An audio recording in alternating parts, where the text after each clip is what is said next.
Hey everyone, I'm here to help you relax and drift off tonight. If you enjoy using these videos to fall asleep, don't forget to like this video and subscribe to the channel for more calming content. Share where you're watching from and what time it is for you. I'd love to know. Now settle into a cozy spot, take a deep breath, and let's start unwinding together. Chapter 1. The New Beginning. Greta Harris stepped into the modest brick building of Ridgewood High School for her first day as a school nurse. After years in hospitals, she thought the slower pace of a high school clinic would be a welcome change. No life-threatening emergencies, no frantic overnight shifts, just kids with scraped knees, fevers, and the occasional sports injury. Her office was small but tidy, with a cot in the corner, shelves stocked with bandages and antiseptics, and a faint smell of rubbing alcohol lingering in the air. She spent her morning arranging supplies and reviewing the student health records. By lunchtime, the bell rang, signaling the start of her duties. The first few students trickled in with minor complaints, headaches, a sore throat, and one case of suspected pink eye. Everything seemed normal until her last patient of the day walked in. Chapter 2. The First Encounter. A boy named Ethan stumbled into the clinic, clutching his wrist. "I fell during gym class," he said, his face pale with pain. Greta smiled reassuringly and motioned for him to sit. As she wrapped his wrist, her gaze shifted for a moment, and she froze. Standing just behind Ethan was a shadowy figure, a translucent woman in tattered clothing. Her face was gaunt, her eyes hollow, and she clung to Ethan like a second shadow. Greta blinked, convinced it was a trick of the light. But when she looked again, the figure was still there, swaying slightly but remaining tethered to the boy. "Are you feeling dizzy?" Greta asked Ethan, masking her alarm. "No, just my wrist," he replied, oblivious to the apparition behind him.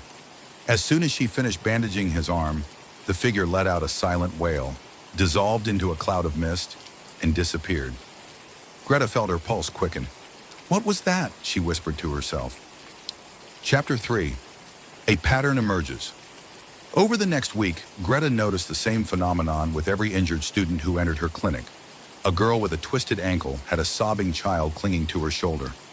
A boy with a nosebleed carried the faint outline of a man in a military uniform, his chest riddled with ghostly bullet holes.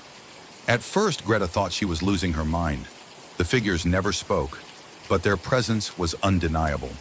They hovered close to the students, their faces etched with grief, anger, or desperation. Curious and frightened, Greta began asking subtle questions. "Have you felt strange lately? Any bad dreams?" Most of the students shrugged off her concerns, but a few admitted to odd experiences. Nightmares, cold spots in their rooms, or a persistent sense of being watched. Her unease deepened. These spirits weren't random. They were attached to the students, like invisible chains tethering them to the living. Chapter 4. Researching the Spirits. Greta spent her evenings buried in research. She read books on hauntings, consulted online forums, and even visited a local psychic who claimed to sense a strong connection between Greta and the spiritual world. "You're a beacon," the psychic explained. "You see them because they want you to. Spirits tether themselves to people who are vulnerable, those who are hurt, scared, or emotionally raw." Greta asked the psychic why she had never experienced this before. "It could be the place," the psychic said cryptically. "Something about the school might amplify their presence." Chapter 5. The Gymnasium Incident. Things escalated during a Friday night basketball game. A player named Jacob took a hard fall, hitting his head on the court. Greta rushed to his side, but before she could even examine him, she saw it. A dark, monstrous figure crouched on Jacob's chest. Its limbs were unnaturally long, and its face was obscured by shadows. The creature hissed as she approached, as though it could sense her seeing it. Greta shivered but focused on Jacob, trying to ignore the entity. The boy groaned and opened his eyes. As soon as he became alert, the shadowy figure scurried away, retreating into the rafters.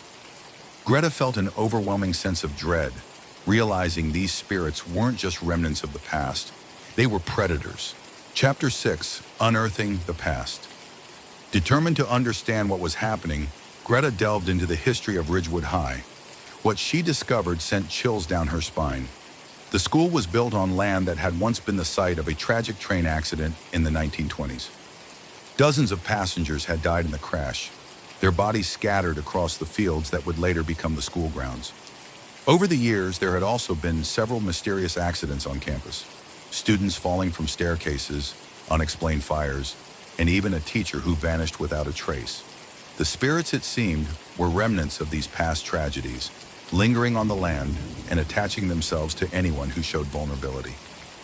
Chapter 7. The Ritual. Greta knew she couldn't let this continue. She reached out to Father O'Malley, a local priest with experience in exorcisms. Together, they devised a plan to cleanse the school. One late evening, after the students had gone home, Greta and Father O'Malley entered the clinic with candles, holy water, and a bundle of sage. The priest began reciting prayers while Greta walked through the halls, sprinkling holy water on the walls and whispering apologies to the spirits. The air grew heavy and the temperature dropped. Shadows flickered at the edge of her vision, and faint whispers filled the air. The spirits were resisting. As they reached the gymnasium, the temperature plummeted further. The shadowy creature Greta had seen earlier emerged, towering over them, its form now more defined and menacing. It lunged toward Greta, but Father O'Malley stepped forward, brandishing a crucifix. "In the name of the Father, the Son, and the Holy Spirit, I command you to leave this place," he bellowed. The creature shrieked, its form unraveling into tendrils of smoke. One by one, the spirits appeared, their faces calm yet mournful, before dissolving into light. Chapter 8. Peace Restored. After the ritual, the eerie occurrences stopped. Injured students no longer carried spectral companions, and the oppressive atmosphere that had lingered in the school lifted. Greta remained at Ridgewood High, but she never forgot the spirits she had encountered. She kept a small notebook in her desk, filled with the names of the victims she'd been able to identify, as a way of honoring them. Though the school seemed normal again, Greta couldn't shake the feeling that the spirits weren't entirely gone. They were watching, waiting, and perhaps, just perhaps, grateful to finally be seen. Chapter 1. The new student Mara Whitlock was the last student anyone expected to attend Nightshade High. She'd moved to the quiet, foggy town with her parents after her father's job transferred him there. The school, an imposing Gothic structure, loomed like a sentinel at the edge of the town, surrounded by gnarled trees and shadowed by an almost perpetual mist. "It has character," her mother had said cheerfully. Mara thought it felt more like a prison. Nightshade High had an eerie reputation. Students whispered about strange happenings, mysterious footsteps echoing in empty hallways, lights flickering in rooms no one used, and the most famous legend of all, a ghostly teacher who gave lessons at midnight. Mara dismissed the stories as small-town superstition. She was more worried about navigating her new classes and avoiding being the new kid forever. Chapter 2. The Legend of Miss Eliza Thorne. During lunch on her third day, Mara overheard a group of students talking about the ghostly teacher. "They say she only appears to students who really need help," a boy named Lucas said, leaning conspiratorially over his tray. "Or to kids who stay late and don't leave," a girl added, her voice barely above a whisper. "Her name was Miss Thorne," said another. "She used to teach here back in the 1950s. There was some kind of accident, and now she's stuck here." Mara raised an eyebrow. "You all actually believe that?" she asked skeptically. The group exchanged uneasy glances. Lucas shrugged. "If you don't believe me, why don't you stay late and find out for yourself?" Mara didn't reply, but the challenge lingered in her mind. Chapter 3. The Midnight Encounter. That evening, Mara found herself wandering the school's dimly lit hallways. She hadn't meant to stay so late, but she'd gotten absorbed in a project for her history class. When she finally packed up her things, the halls were eerily quiet. As she passed the old wing of the school, she heard it, the soft, deliberate tapping of chalk against a blackboard. Her heart raced. She knew no teachers were supposed to be there, and yet she felt compelled to follow the sound. She peeked into one of the classrooms and froze. A tall woman with sharp features and a perfectly styled bun stood at the chalkboard, writing equations in looping, elegant script. She was dressed in 1950s style clothing, an old-fashioned blouse and a pencil skirt. and her entire figure seemed to shimmer faintly in the dim light. "Are you going to stand there all night, or are you going to sit?" the woman said, her voice crisp and authoritative. Mara swallowed hard but stepped into the room. "Who are you?" she asked, her voice trembling. "I am Ms. Eliza Thorne," the woman replied without turning around. "And I believe you could use some help." Chapter 4, Midnight Lessons. Ms. Thorne's lessons were unlike anything Mara had ever experienced. She explained complex topics with ease, weaving in historical anecdotes and personal insights that brought the subjects to life. Mara found herself captivated, forgetting for a moment that her teacher wasn't entirely alive. As the clock struck 1 a.m., Ms. Thorne stepped back from the board. "That will be all for tonight," she said. "You may go." Mara hesitated. "Why are you here? I mean, why haven't you moved on?" Ms. Thorne's expression darkened. "That is not your concern," she said curtly. "Now leave before you regret staying too long." Chilled by her tone, Mara gathered her things and left. But the next night she couldn't resist returning. Chapter 5, The Price of Knowledge. Night after night, Mara attended Ms. Thorne's midnight lessons. Her grades skyrocketed, and her teachers began to notice her newfound confidence and understanding. But with each lesson, she grew more curious and more unsettled about Ms. Thorne's true nature. One evening, Mara arrived early and began searching through the school's archives. She found an old newspaper article from 1954. Tragic accident claims beloved teacher's life. According to the article, Ms. Thorne had died in a fire that engulfed the old wing of the school. Witnesses claimed she'd stayed behind to ensure all her students escaped, sacrificing herself in the process.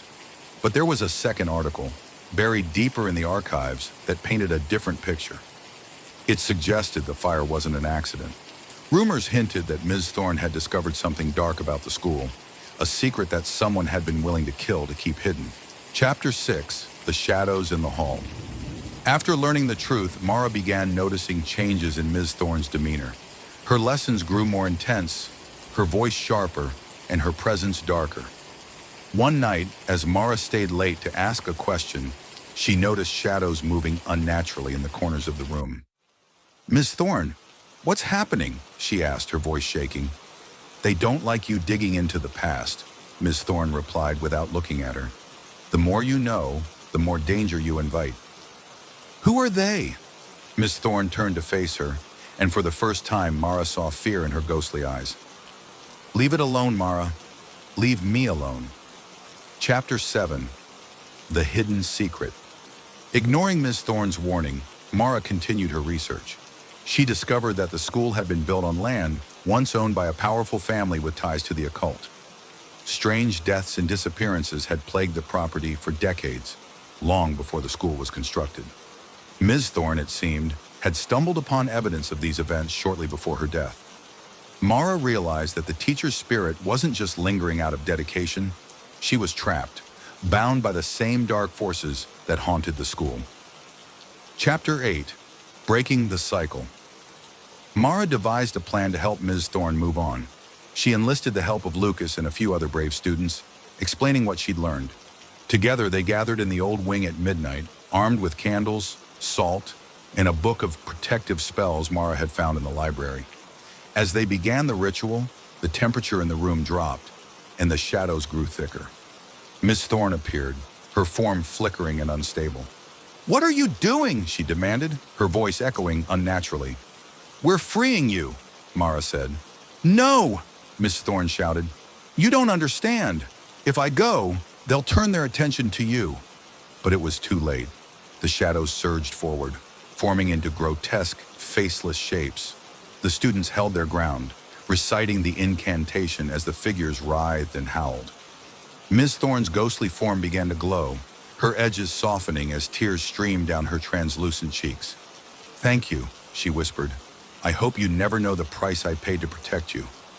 With a final blinding flash of light, Miss Thorne and the shadows vanished. Chapter 9, A New Chapter. The old wing of the school was closed permanently after that night. Mara and her friends never spoke of what happened, but they felt Miss Thorne's absence keenly. Mara often wondered if Miss Thorne had finally found peace, or if her spirit lingered somewhere. watching over the students she had always cared so deeply for. Though the midnight lessons had ended, Mara knew she would never forget the ghostly teacher who had taught her far more than history or math.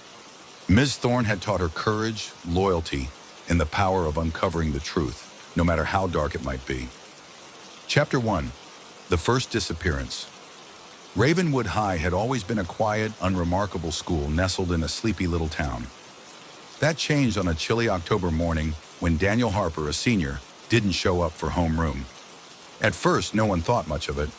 Probably skipped, his friend said with a shrug. But when the school day ended and Daniel still hadn't returned home, whispers began to circulate. He was last seen going into the East Wing bathroom, one girl said nervously to her friends. That bathroom's been closed for years, another replied. Why would he go in there? By the next day, the rumor mill was churning at full speed. Some said Daniel had run away, while others claimed he'd been kidnapped. But one story stood out from the rest. Daniel had encountered something in the East Wing bathroom, something not human. Chapter 2. The Urban Legend. The East Wing bathroom was notorious among the students of Ravenwood High. Years ago, the school had abruptly closed it off after a mysterious accident. No one seemed to know the full story, but the legend that grew around it was chilling. According to the tale, a girl named Lila had died there under strange circumstances.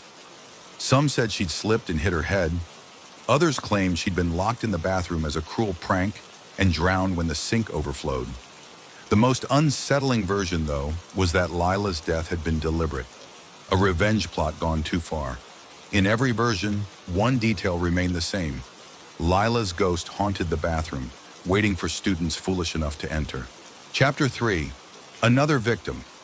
The school tried to downplay Daniel's disappearance, but when a second student vanished just days later, the atmosphere at Ravenwood High shifted from uneasy to outright fearful.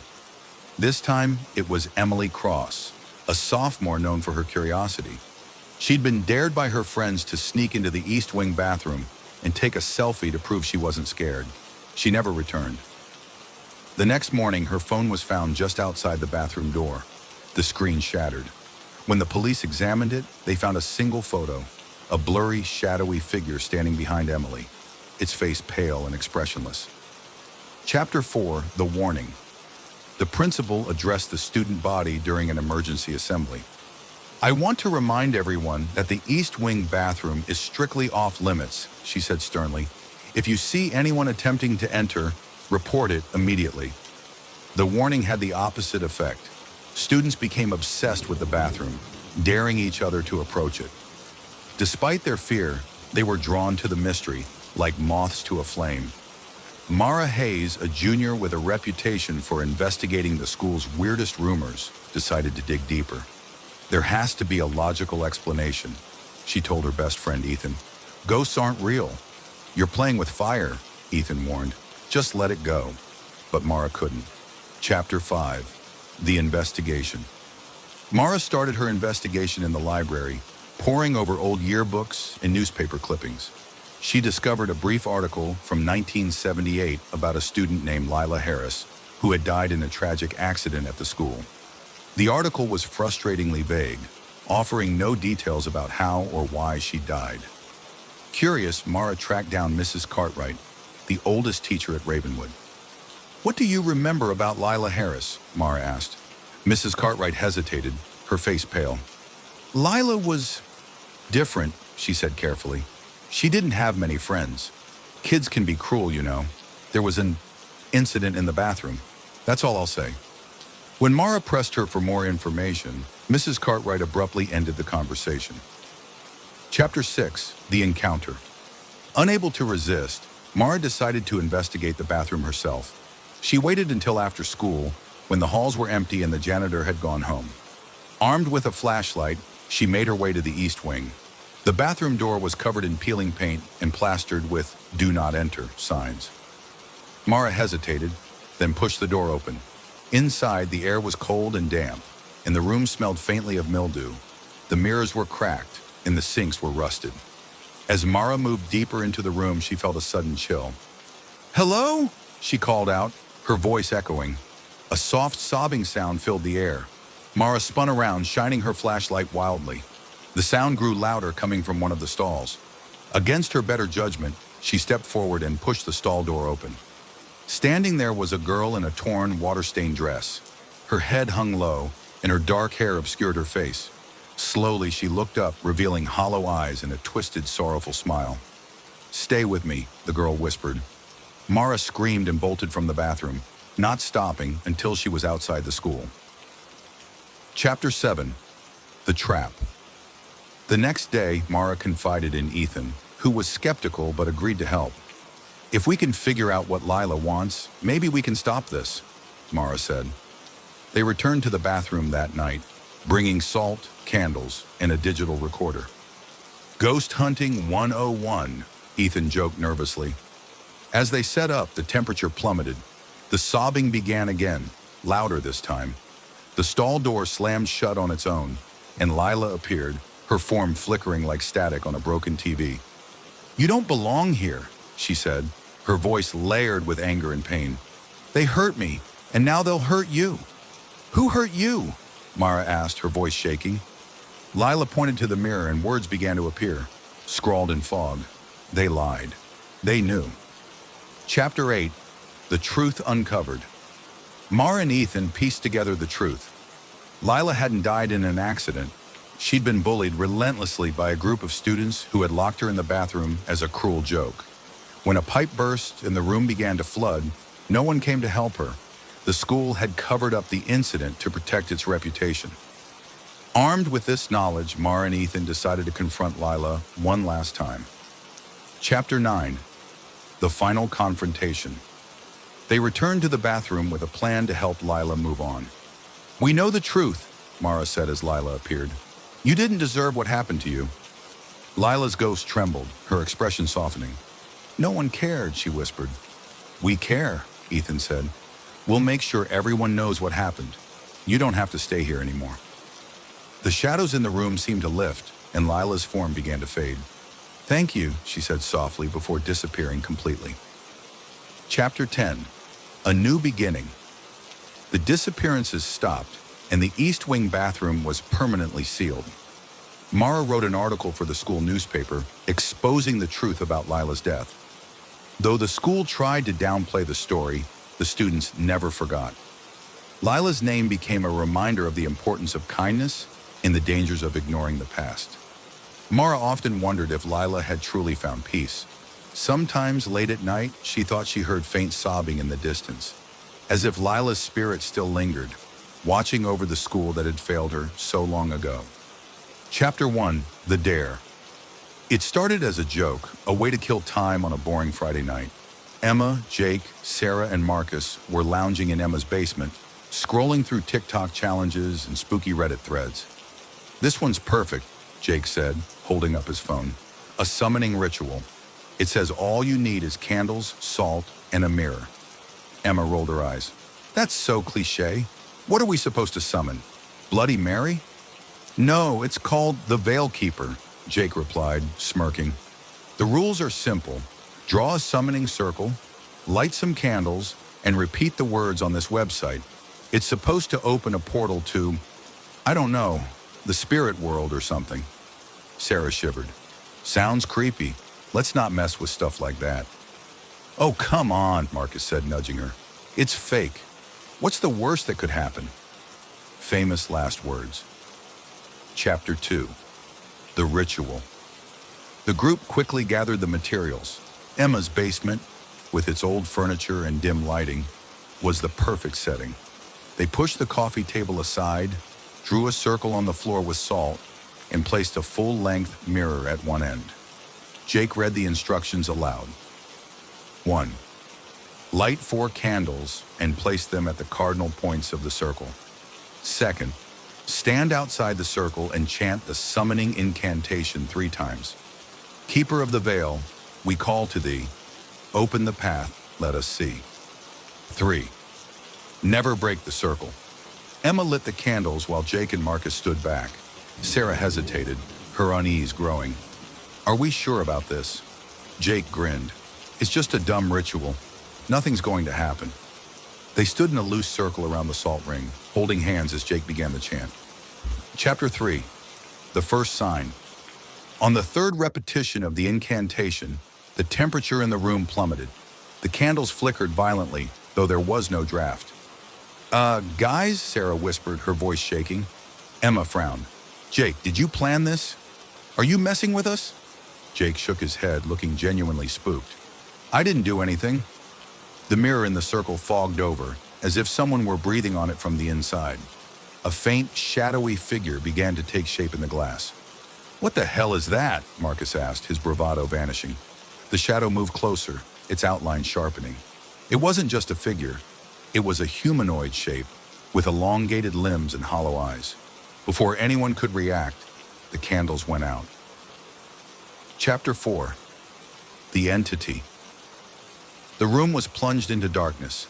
A deep, guttural voice echoed through the basement, though it seemed to come from everywhere at once. Who dares summon me? Emma fumbled with her phone, turning on its flashlight. The beam revealed the mirror, now cracked, with the shadowy figure still visible within. Sarah whimpered. What do we do? What do we do? Jake scrambled to read the instructions again. It doesn't say how to end it. The voice laughed, low and menacing. You called me here and now you wish me gone? Foolish children? The shadow stepped out of the mirror, its form solidifying. It towered over the teens, its eyes glowing faintly red. Chapter 5. The Warning. Stay in the circle, Emma said, her voice trembling. The instructions said not to break it. The entity circled the salt barrier, observing them with predatory curiosity. You think this will protect you? It hissed. The veil is thin. You have no idea what you've done. What? What are you? Marcus asked, his voice cracking. The entity's head tilted unnaturally. I am the keeper of the veil, the guardian of the boundary between your world and mine. You have summoned me, and now you owe me a price. Price? Jake stammered. The entity smiled, revealing rows of jagged teeth. A soul, of course. One of you must stay. Chapter 6. The Bargain. No way, Sarah shouted, backing against the wall. We didn't mean to summon you. It was just a joke. The entity laughed again. Intent matters not. The veil has been breached. Balance must be restored. Jake's hands shook as he gripped Emma's arm. What do we do? Emma thought quickly. What if we send you back? Can we reverse the ritual? The entity's expression darkened. You may try, but if you fail, all of you will belong to me. The group had no choice. Jake flipped the page on his phone, searching for anything about banishing the keeper. It says here we need to recite the incantation backward, he said. Then do it, Marcus urged. Chapter 7. The reversal standing as close to the circle as they dared, the teens began to chant the incantation in reverse. See us let, path thee open, thee to call we, veil thee of keeper. The entity roared, its form flickering and distorting. The candles reignited, their flames burning brighter than before. Fools, it bellowed, you cannot undo what has been done. The mirror began to vibrate violently, its cracks spreading. A blinding light burst from its surface, forcing the teens to shield their eyes. When the light faded, the entity was gone. The room fell silent. Chapter 8. The Aftermath. The teens stared at each other, trembling and pale. Is it over? Sarah whispered. I think so, Emma said, though she didn't sound convinced. Jake walked to the mirror, inspecting its shattered surface. We did it, he said, exhaling in relief. But as he turned to face the others, his reflection stayed behind, grinning malevolently. Chapter 9. The Lingering Threat. Over the next few days, strange things began to happen. Emma heard whispers in her room at night, even when she was alone. Marcus's reflection moved independently in the mirror. Sarah found salt trails leading to her bedroom, though she hadn't spilled any. Jake was the worst off. His shadow no longer matched his movements, and he began to hear the keeper's voice in his mind. You thought you could send me back, it whispered, but I never truly leave. Chapter 10. The Final Stand.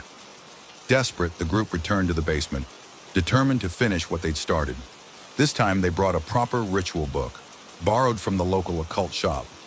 "We're ending this for good," Emma said, lighting the candles again. As they began the final banishment ritual, the room filled with an oppressive energy. The keeper reappeared, more furious than ever. "You cannot banish me," it roared. "You are bound to me."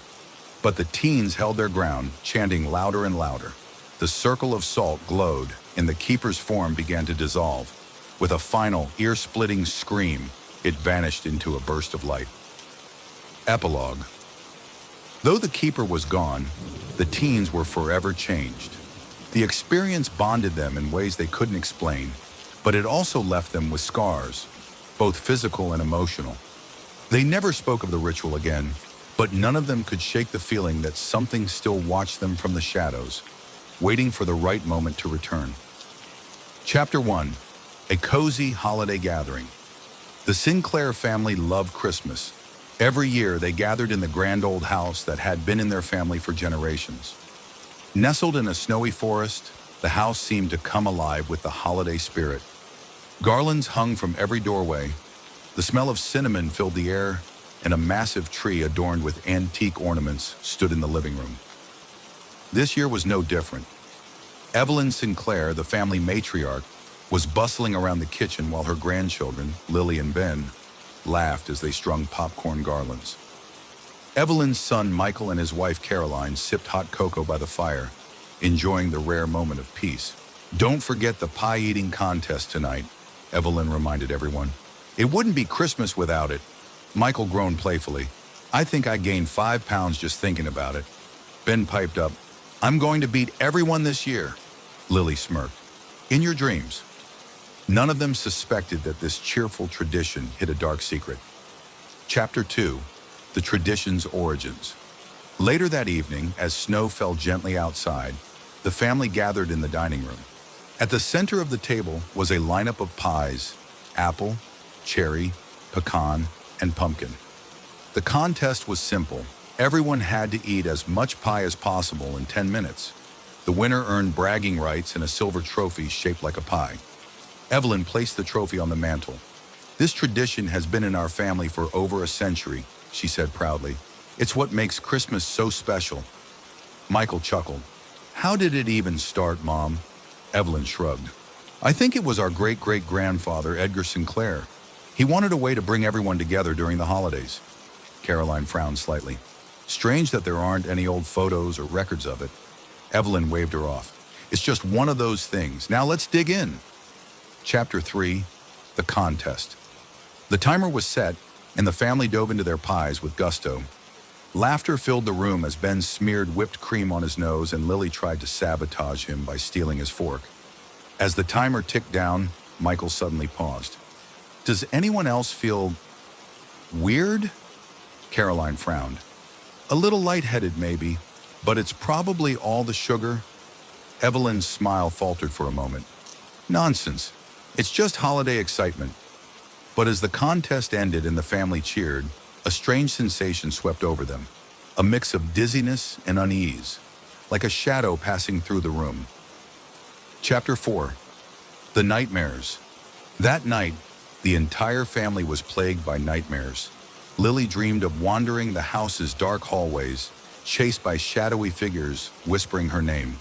Ben saw the pies on the dining table, but when he tried to eat them, they were filled with writhing worms. Michael and Caroline dreamed of the same thing, standing in a snow-covered graveyard, surrounded by headstones bearing the names of long-dead Sinclairs. Evelyn, however, did not sleep at all.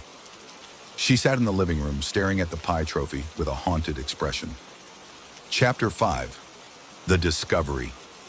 The next morning, Michael and Caroline decided to do some digging. "There's something off about this tradition," Caroline said, flipping through an old family album.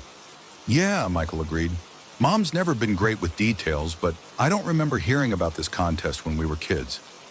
They found nothing in the albums or journals, but when Michael checked the attic, he discovered a dusty, leather-bound book hidden in a chest. The cover bore the Sinclair family crest, and inside was a series of handwritten entries dating back to the 1800s. One entry, dated December 24th, 1872, caught Michael's eye. "The pact has been sealed. The pies are prepared and the veil keeper is satisfied. So long as the tradition continues, the curse will remain at bay. Michael's blood ran cold. "Caroline," he called, "you need to see this." Chapter 6. The Curse Unveiled. The couple spent the next few hours reading the journal. It revealed a horrifying story. Edgar Sinclair, the family patriarch, had been a wealthy but desperate man. In the winter of 1872, his crops failed, his business collapsed, and his children grew sick. Desperate for a solution, Edgar sought the help of a mysterious traveler who claimed to be a veil keeper, a bridge between the living and the dead. The veil keeper offered Edgar a deal: prosperity and health for his family, in exchange for a yearly ritual to honor the spirits. Edgar agreed, and the pie-eating contest was born. But the journal hinted at a darker cost. Each year, the ritual siphoned energy from the family, feeding the restless spirits bound to the veil keeper. Chapter 7. The Warning Signs. Michael and Caroline confronted Evelyn. "Why didn't you tell us about this?" Michael demanded, holding up the journal. Evelyn's face crumpled. "I didn't want you to worry. The tradition keeps us safe. We've never had a bad year as long as we follow it." "But at what cost?" Caroline asked. Before Evelyn could answer, Ben and Lily burst into the room. "Something's wrong," Lily said, her voice shaking. "The mirror in the hallway. It showed something. Someone." Michael's stomach sank. "Who?" "A man," Ben said. "He was old, wearing a black coat. He said, 'You've broken the balance.'" Chapter 8. The Broken Pact. Michael realized what had happened. "We didn't finish the ritual," he said. "We were supposed to leave an offering. That's what the journal says." Evelyn paled. "Oh no, the veil keeper will come for us." The family scrambled to prepare a new ritual, but it was too late. That evening, as the snowstorm outside intensified, the house grew unnaturally cold. Shadows moved independently of their sources, and faint whispers filled the air. The veil keeper appeared in the dining room, his gaunt form cloaked in darkness. "You have failed me," he intoned. "The pact is broken." Chapter 9. The Sacrifice. "What do you want from us?" Michael demanded, shielding Lily and Ben. The veil keeper's hollow eyes glowed faintly. "A life," he said simply, "to restore the balance." Evelyn stepped forward. "Take me," she said. "This was my burden to bear. Let my family go." The veil keeper considered her for a long moment. "Very well." As the family watched in horror, Evelyn was consumed by the shadows, her final words a soft, "I love you all." Chapter 10. A New Beginning. When the shadows dissipated, the house returned to normal. The family stood in silence, grappling with their grief. Michael burned the journal that night, vowing to end the tradition forever. But every Christmas, as the snow falls and the family gathers, they feel Evelyn's presence in the house. And sometimes, late at night, they hear faint whispers from the dining room, as if the veil keeper is still watching, waiting for his next offering. Chapter 1. The grief that binds it began with a loss too great to bear. When Emily's younger sister Claire passed away in a car accident, her world shattered. Claire had been her best friend, her confidant, her other half. The grief that followed was like a suffocating fog, and Emily found herself retreating from her friends, her job, and even her parents. Months passed, and Emily stumbled upon an online forum while sleepless and desperate for solace. Titled Beyond the Veil. Exploring the afterlife, the forum was filled with stories of people communicating with lost loved ones through rituals, seances, and strange practices. It was there she found a post that caught her attention. The Veil Between Worlds ritual. Speak to your loved ones one last time. The post described an ancient ritual that promised to open a doorway to the afterlife, allowing brief communication with the dead. It was risky, the post warned, and should only be attempted by those willing to accept the consequences. Emily didn't care about the risks. She needed to speak to Claire again. Chapter 2. Gathering the Ingredients. The ritual required several specific items: a mirror, preferably old, 7 black candles, a personal belonging of the deceased, a vial of blood, her own, a handwritten incantation copied onto parchment. Emily spent days gathering the materials. She found an antique mirror at a thrift store, its edges tarnished and frame carved with strange symbols. Claire's favorite necklace, a delicate silver chain with a star pendant, was tucked away in a jewelry box. The blood was the hardest part. Trembling, she pricked her finger with a sewing needle, letting the crimson drops fall into a small glass vial. She copied the incantation carefully, the strange words sending shivers down her spine. "O keeper of the veil, I call upon thee. Open the path, let the departed speak. By the bond of blood I offer this plea. Bring forth the spirit I seek." Chapter 3. The ritual begins. On the night of the new moon, Emily prepared the ritual in her dimly lit apartment. She placed the mirror on a table, surrounded it with the candles, and laid Claire's necklace at its base. The room felt unnaturally still, as if the world were holding its breath. She lit the candles and sat cross-legged in front of the mirror, her reflection flickering in the dancing flames. Heart pounding, she recited the incantation 3 times. The air grew colder with each repetition, and by the final word, her breath was visible in the dim light. The mirror's surface rippled like water, and Emily's reflection vanished. Instead, the face staring back at her was Claire's. Chapter 4. The reunion. "Claire," Emily whispered, tears streaming down her face. Claire smiled faintly, but her eyes were shadowed with sorrow. "Emmy," she said, her voice distant and echoing.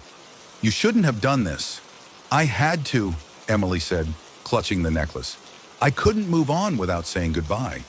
"There are rules," Claire warned. "You've opened a door that was meant to stay closed.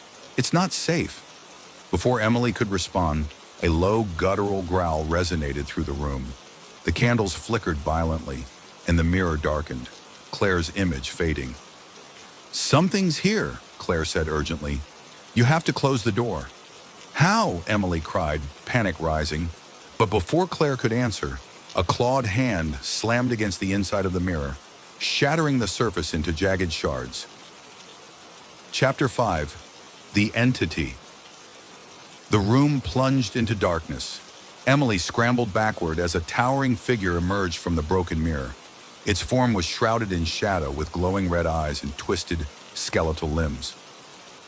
"You have trespassed," the entity growled, its voice like grinding stone.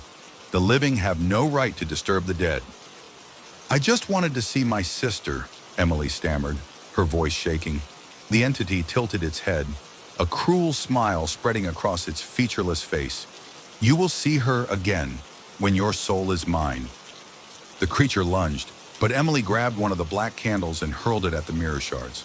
The flame caught, spreading across the broken glass and filling the room with an otherworldly light. Chapter 6. The Escape. The entity recoiled, its form flickering like a dying flame. Emily seized the opportunity to grab the parchment with the incantation. Desperately, she tried to remember the form's instructions for ending the ritual. "Reverse the chant," she muttered, her hands trembling. As the entity advanced again, Emily began reciting the incantation backward. The temperature in the room dropped further, and a deafening roar filled the air. The shadows writhed and twisted, the entity screaming in rage as it was pulled back toward the shattered mirror. Claire's voice broke through the chaos. "Finish it, Emmy!" Emily screamed the final word of the reversed incantation, and the mirror's shards erupted in blinding light. Chapter 7. The Aftermath. When Emily opened her eyes, the room was still. The candles had burned out, and the mirror was nothing more than a pile of ashen glass. She whispered, "Claire?" But the only response was silence. Emily sobbed, clutching the necklace tightly. She had seen her sister one last time, but at a terrible cost. Over the following weeks, strange things began to happen. Objects in her apartment moved on their own, and at night, she heard faint whispers. Sometimes, she saw flickers of movement in her peripheral vision. Shadows that didn't belong. The forum's final warning echoed in her mind. Even if you close the door, something may still slip through. Epilogue: The Consequences. Emily moved out of her apartment, hoping to leave the darkness behind, but it followed her. The entity's whispers grew louder, its presence more oppressive. One night, as she stared into her bathroom mirror, a familiar clawed hand slammed against the glass. "You cannot escape," it hissed, and Emily realized the horrifying truth. The door she had opened could never truly be closed. Chapter 1. The Book's Discovery. It was supposed to be a routine weekend treasure hunt. For years, Emily Parker and her best friend Tom scoured estate sales, thrift shops, and old libraries, hoping to stumble upon rare and valuable items. Emily's specialty was books, old, rare, dusty tomes that carried the scent of history and mystery. That Saturday, they found themselves in a decrepit mansion on the outskirts of town. The place had belonged to a reclusive scholar named Dr. Victor Hargrove, rumored to be an occultist. His possessions were being sold off by distant relatives who seemed eager to be rid of them. In the mansion's musty library, Emily spotted it, a large leather-bound book with strange runes etched into its cracked cover. It was heavy, with a texture that felt oddly warm, as though it were alive. "What do you think?" she asked Tom, running her fingers over the runes. Tom shrugged. "Creepy, perfect for your collection." There was no title, just an engraving on the inside cover. "The Liber Noctis, Keeper of Forbidden Knowledge." Emily bought it for $10. Chapter 2. The First Attempt.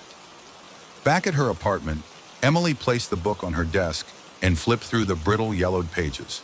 They were filled with handwritten rituals in an unknown language, diagrams of pentagrams and cryptic symbols. "Creepy, but cool," she muttered. Tom, leaning over her shoulder, laughed nervously. "You sure you should keep that thing? It looks cursed."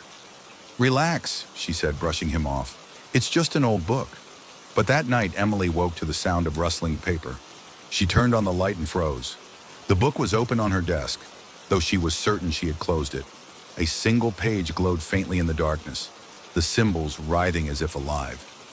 Emily slammed it shut and shoved it into a drawer. "It's just my imagination," she whispered. Chapter 3. The Fire. The next day, Emily decided to get rid of the book. She couldn't explain why, but it unnerved her in ways no other relic ever had. She and Tom took it to a clearing outside town, where they built a small fire. "Ready?" Tom asked, holding the book.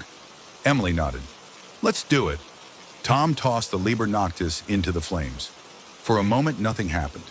Then the fire roared unnaturally high, turning blue and green.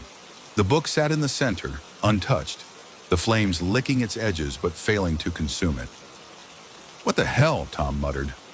Emily grabbed a metal rod and tried to push the book deeper into the flames. But the second the rod touched the leather cover, a searing pain shot through her hand. She screamed and dropped the rod, which now glowed red hot. The flames extinguished themselves, leaving the book pristine and unscathed. Chapter 4. The research. Back at her apartment, Emily immersed herself in research. She searched for any mention of the Liber Noctis in historical texts, forums, and occult blogs. She found fragments of information, whispers of a cursed grimoire said to house forbidden knowledge.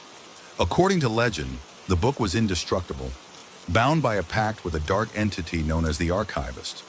It could only be destroyed by its creator, who had died centuries ago. One account warned, "To own the Liber Noctis is to invite its master. It cannot be discarded, only endured. Beware the price of curiosity." Tom was less impressed. "So what? It's haunted. Just lock it up and forget about it."